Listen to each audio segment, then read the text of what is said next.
Hello, welcome back to Mrs Malabar. അപ്പോൾ ഇന്ന് ഞാൻ വന്നിട്ടുള്ളത് ഒരു കേക്കിൻ്റെ റെസിപ്പി ആയിട്ടാണ്. വാനില കേക്കാണ്. ഒരു സിമ്പിൾ വാനില കേക്കാണ്. നമുക്ക് ബർത്ത്ഡേക്കും അതുപോലെ എന്തെങ്കിലും ഫംഗ്ഷനും പാർട്ടിക്കും ഒക്കെ ഉണ്ടാക്കാൻ പറ്റുന്ന നല്ല ഈസി ആയിട്ടുള്ള കേക്കാണ്. എല്ലാവർക്കും ഉണ്ടാക്കിയെടുക്കാം. അധികം പ്രൊസീജിയേഴ്സ് ഒന്നുമില്ല.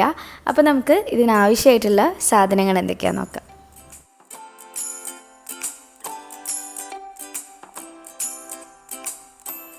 ഒരു കുഞ്ഞ് കേക്കാണ് ഉണ്ടാക്കുന്നത്. അപ്പോൾ അതിലേക്ക് 2 മുട്ട മതി. ഏകദേശം 1/2 കിലോ ഒക്കെ ഉണ്ടാവുള്ളൂ ഈ കേക്കിൻ്റെ വെയിറ്റ്. മുട്ട റൂം ടെമ്പറേച്ചറിലാക്കിയിട്ട് അതൊരു ബൗളിലേക്ക് പൊട്ടിച്ചൊഴിക്കുക.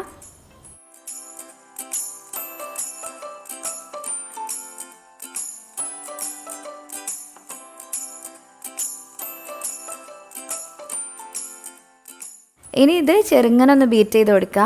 ഏറ്റവും ലോ സ്പീഡിലിട്ടിട്ട് ഒരു മിനിറ്റോളം ബീറ്റ് ചെയ്താൽ മതിയാവും. എന്നിട്ട് അതിലേക്ക് നമുക്ക് 1/2 കപ്പ് പൊടിച്ച പഞ്ചസാര കുറച്ചായിട്ട് ചേർത്തിട്ട് നല്ലോണം ബീറ്റ് ചെയ്തെടുക്കാം.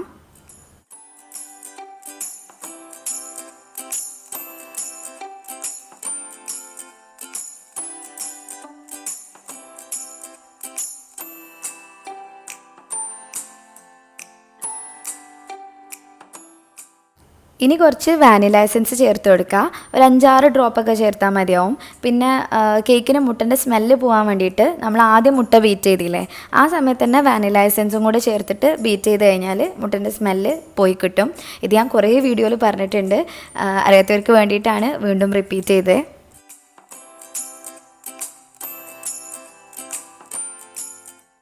അങ്ങനെ മുട്ടയും പഞ്ചസാരയും വാനില എസൻസും ഒക്കെ മിക്സ് ആയി കഴിഞ്ഞാൽ ഇനി മൈദ ചേർത്ത് കൊടുക്കുകയാണ്. മൈദ ഇങ്ങനെ ഒരു അരിപ്പയിലേക്ക് ഇട്ടിട്ട് കുറച്ചായിട്ട് സിഫ്റ്റ് ചെയ്തിട്ടാണ് ചേർക്കുന്നത്. മൈദ നമ്മളൊരു 2-3 പ്രാവശ്യം സിഫ്റ്റ് ചെയ്തിട്ട് ഇതിലേക്ക് ചേർത്ത് കഴിഞ്ഞാൽ കേക്ക് നല്ല സോഫ്റ്റായിട്ട് കിട്ടും, നല്ലോണം പൊങ്ങി വരും ചെയ്യും. അപ്പോൾ അങ്ങനെ ചെയ്യുന്നതാണ് കുറച്ചും കൂടെ നല്ലത്. കുറച്ച് മൈദ ഇട്ടിട്ട് അത് ഈ മുട്ടയിലേക്ക് ഇങ്ങനെ ഫോൾഡ് ചെയ്ത് യോജിപ്പിച്ചെടുക്കുക. അല്ലാതെ നമ്മൾ എല്ലാം കൂടെ ഒരുമിച്ചിട്ടിട്ട് മിക്സ് ചെയ്യുന്ന സമയത്ത് ചിലപ്പം മൈദ കംപ്ലീറ്റ് ആയിട്ട് മിക്സ് ആവില്ല, അവിടെയും ഇവിടെയൊക്കെ കട്ടകൾ കിടക്കുന്നുണ്ടാവും. അതുകൊണ്ട് ഇങ്ങനെ ഇടയ്ക്കിടയ്ക്ക് ഫോൾഡ് ചെയ്ത് കൊടുക്കുക.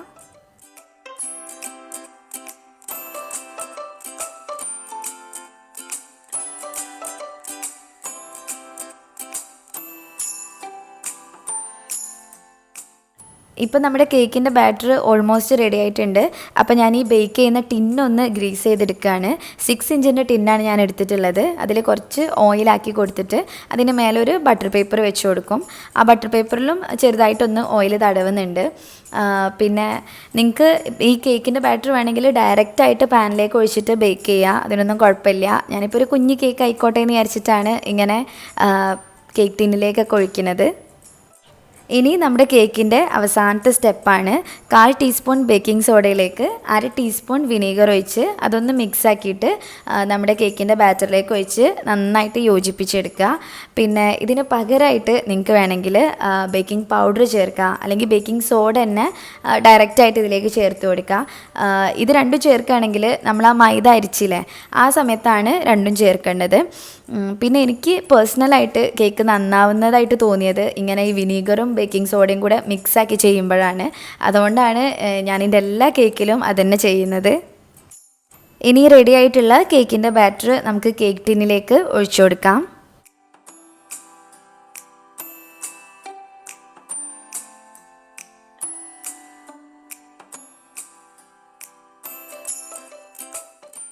കേക്ക് ബേക്ക് ചെയ്യാൻ വേണ്ടിയിട്ട് നമ്മൾ സാധാ ചെയ്യുന്ന പോലെ തന്നെ സ്റ്റവ് കത്തിക്കുക, ഒരു തട്ട് വെച്ച് കൊടുക്കുക.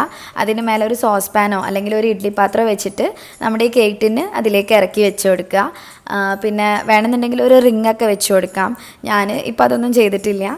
ഇനി ഇത് അടച്ച് വെച്ചിട്ട് ലോ ഫ്ലെയിമിലിട്ട് ഒരു 20 മിനിറ്റോളം കുക്ക് ചെയ്തെടുക്കുക.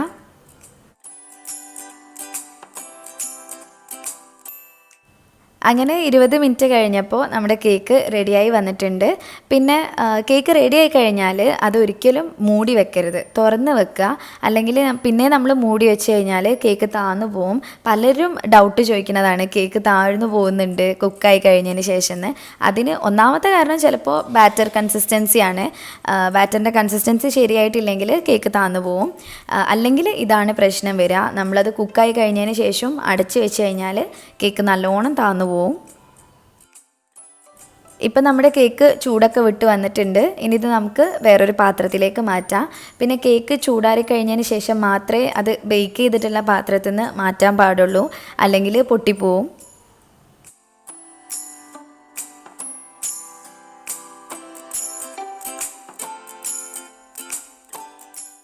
ഇനി നമുക്കിത് അസംബിൾ ചെയ്യാൻ തുടങ്ങാം. അപ്പോൾ ഞാൻ കുറച്ച് വിപ്പിംഗ് ക്രീം ഓൾറെഡി ബീറ്റ് ചെയ്ത് വെച്ചിട്ടുണ്ട്. 1 കപ്പോളം വിപ്പിംഗ് ക്രീമിലേക്ക് 6 ടേബിൾ സ്പൂൺ പൊടിച്ച പഞ്ചസാരയും കൂടെ ചേർത്ത് ബീറ്റ് ചെയ്തതാണിത്. അപ്പോൾ ആദ്യം ഒരു ടേൺ ടേബിൾ എടുത്തിട്ട് അതിന് മേലെ കേക്ക് ബോർഡ് വെച്ച് കൊടുക്കുക. എന്നിട്ട് അതിൻ്റെ സെൻറ്ററിലായിട്ട് കുറച്ച് വിപ്പിംഗ് ക്രീം ആക്കി കൊടുക്കണം. ഇതിന് മേലായിട്ട് നമ്മുടെ ഫസ്റ്റ് ലെയർ കേക്ക് വെച്ച് കൊടുക്കുക. ഞാൻ കേക്ക് 2 ലെയറായിട്ട് കട്ട് ചെയ്തെടുത്തിട്ടുണ്ട്. അപ്പോൾ നമ്മുടെ ഫസ്റ്റ് ലെയർ കേക്ക് വെച്ചിട്ട് അത് ഷുഗർ സിറപ്പ് വെച്ച് നല്ലോണം ഒന്ന് വെറ്റാക്കി കൊടുക്കണം.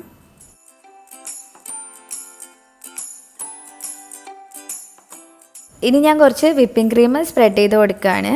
അപ്പോൾ നമ്മൾ വിപ്പിംഗ് ക്രീം ലെയർ ചെയ്തതിന് ശേഷം നിങ്ങൾക്ക് വേണമെങ്കിൽ ഫ്രൂട്ട് ക്രഷോ അല്ലെങ്കിൽ ഫ്രൂട്ട്സിൻ്റെ പൾപ്പൊക്കെ ഉണ്ടെങ്കിൽ അത് വെച്ച് കൊടുക്കുക. അപ്പോൾ കുറച്ചും കൂടി ടേസ്റ്റ് ഉണ്ടാവും.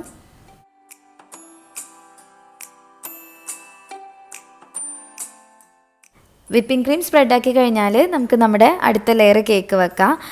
ഇനി ഇതും നേരത്തെ ചെയ്ത പോലെ തന്നെ ഷുഗർ സിറപ്പ് വെച്ച് വെറ്റാക്കി എടുക്കണം.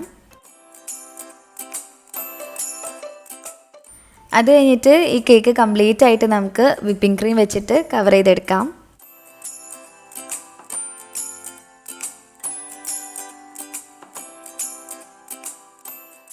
അങ്ങനെ നമ്മുടെ കേക്ക് നല്ല ഷേപ്പിൽ വന്നിട്ടുണ്ട്. ഇനി ഇതിൻ്റെ സൈഡൊക്കെ ഒന്ന് ക്ലീൻ ആക്കി കൊടുക്കുക. ടിഷ്യൂവിൽ കുറച്ച് വെള്ളമാക്കിയിട്ട് അത് വെച്ച് ക്ലീൻ ചെയ്ത് കഴിഞ്ഞാൽ പെട്ടെന്ന് തന്നെ റെഡിയായി കിട്ടും. ഇപ്പം ഞാൻ ബാക്കിയുള്ള വിപ്പിംഗ് ക്രീമിൽ നിന്ന് കുറച്ച് വേറൊരു ബൗളിലേക്ക് മാറ്റിയെടുക്കുകയാണ്. അതിൽ കളർ മിക്സ് ചെയ്യാൻ വേണ്ടിയിട്ടാണ്. പിങ്ക് കളർ മിക്സ് ചെയ്യാമെന്നാണ് വിചാരിക്കുന്നത്. അപ്പോൾ നിങ്ങൾ നിങ്ങളുടെ കയ്യിലുള്ള കളർ മിക്സ് ചെയ്ത് കൊടുക്കുക. ഈ പിങ്ക് ജെൽ കളറാണ് കേട്ടോ. ജെൽ കളർ ആയതുകൊണ്ട് തന്നെ കുറച്ചിട്ടാൽ മതി. ഒരു 2 ഡ്രോപ്പൊക്കെ ഇട്ടിട്ട് മിക്സാക്കി നോക്കുക കളർ ഉണ്ടോയെന്ന്. എന്നിട്ട് ഇല്ല എന്നുണ്ടെങ്കിൽ മാത്രം കൂടുതൽ ചേർത്ത് കൊടുത്താൽ മതി. ഇപ്പം നമ്മുടെ പിങ്ക് വിപ്പിംഗ് ക്രീം റെഡി ആയിട്ടുണ്ട്. ഇനി ഇത് ഒരു പൈപ്പിംഗ് ബാഗിലേക്ക് മാറ്റാം. ഇതുപോലത്തെ ഒരു നോസിലാണ് ഞാൻ യൂസ് ചെയ്യണത്. ആദ്യം പൈപ്പിംഗ് ബാഗിൽ നോസിലിട്ട് കൊടുക്കുക. എന്നിട്ട് ഈ വിപ്പിംഗ് ക്രീം അതിൽ നിറയ്ക്കുക.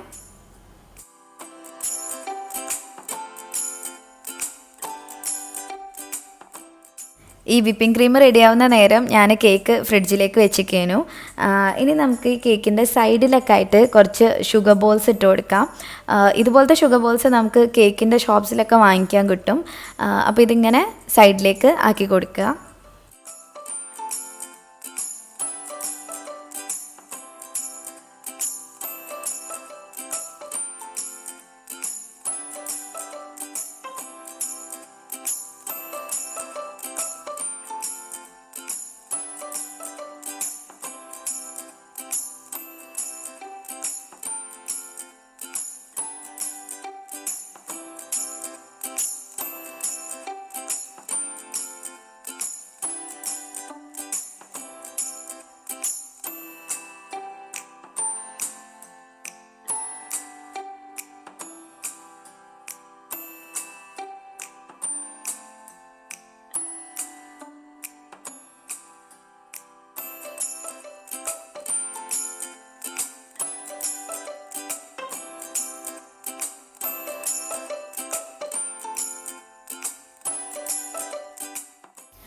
ഇപ്പോൾ നമ്മൾ നേരത്തെ റെഡിയാക്കിയിട്ടുള്ള പിങ്ക് വിപ്പിംഗ് ക്രീം വെച്ചിട്ട് കേക്കിന് മേലെ ഇങ്ങനെ ഡിസൈനാക്കി കൊടുക്കുകയാണ്.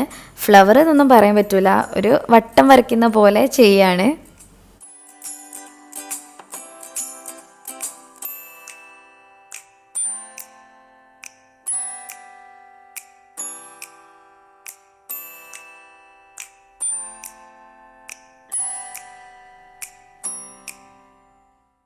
താഴ്ഭാഗത്തും ഈ വിപ്പിംഗ് ക്രീം വെച്ചിട്ട് തന്നെ ഒരു ബോർഡർ പോലെ ചെയ്ത് കൊടുക്കുക.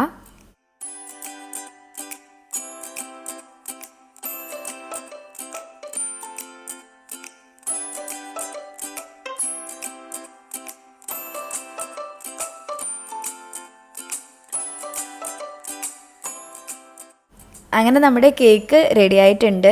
ഒരു സിമ്പിളായിട്ടുള്ള കേക്കാണ്, അങ്ങനെ വലിയ ആർഭാടങ്ങളൊന്നുമില്ല. പിന്നെ ഇതിൽ ഫ്രൂട്ട്സൊക്കെ ചേർത്ത് കഴിഞ്ഞാൽ കുറച്ചും കൂടെ ടേസ്റ്റ് ആവും. അപ്പോൾ നിങ്ങളുടെ ഇഷ്ടത്തിനനുസരിച്ചിട്ട് മാറ്റങ്ങളൊക്കെ വരുത്തുക. പിന്നെ ഇനി എന്തെങ്കിലും ഡൗട്ട് ഉണ്ടെങ്കിൽ താഴെ കമൻറ്റ് ചെയ്യുക, അല്ലെങ്കിൽ എനിക്ക് ഇൻസ്റ്റഗ്രാമിൽ മെസ്സേജ് അയക്കുക. കുറച്ച് വൈകുന്നുള്ളൂ, എല്ലാവർക്കും ഞാൻ റിപ്ലൈ തരും. വീഡിയോ ഇഷ്ടമായിട്ടുണ്ടെങ്കിൽ ലൈക്ക് ചെയ്യുക, ഷെയർ ചെയ്യുക, പ്രീവിയസ് വീഡിയോസൊക്കെ കാണുക. പിന്നെ നിങ്ങൾ ആദ്യമായിട്ടാണ് ഈ ചാനൽ കാണുന്നതെന്നുണ്ടെങ്കിൽ ഒന്ന് സബ്സ്ക്രൈബ് ചെയ്യുക. അതുപോലെ ആ നോട്ടിഫിക്കേഷൻ ബെല്ലും ക്ലിക്ക് ചെയ്യുക. അപ്പോഴേ ഞാൻ പുതിയ വീഡിയോ ഇടുമ്പോൾ നോട്ടിഫിക്കേഷൻ കിട്ടുള്ളൂ. ഇനി ഇതുപോലൊരു വീഡിയോ ആയിട്ട് വരുന്നവരെ ബൈ. Thanks for watching.